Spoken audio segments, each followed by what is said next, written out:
وإذ تبرأ في ذي الحكيم أتى على لسان حبيب الله بيك وخل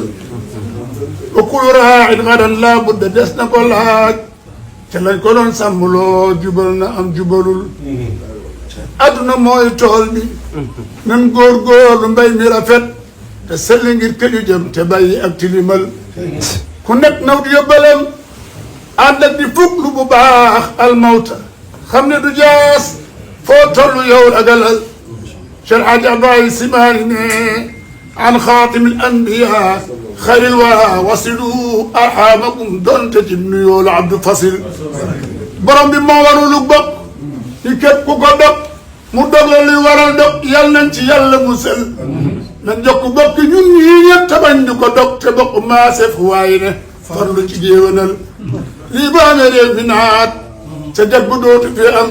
lii bu amee du fi waaye sàkkooti yàlla amal yaa munkiral qawmi mut xaydan wa mut kamadan doo dund gu neex te daa ci boole xajal kii wax ni Tuubaa ak Tiwaawan ñaari dawla lañu fii dawlatin da warul wallahi kooka xamul ni ngeen ko wax yéen ñi xam mu noppi moo di la gën mu xam ni fadal ali moom ca loxoom la newul na wax ba dee loolu muy bañ yàlla def na ko jeeg te yàlla def na la muy def adla za ca azal seen dawla jiitu na tey loo bañ bañut di fi jóg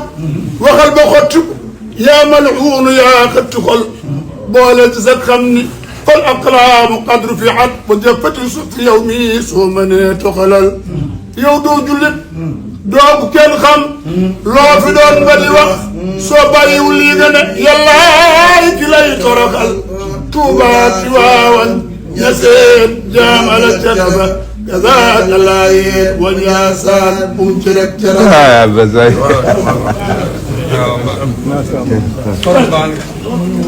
ne Sidou Bakar ne mag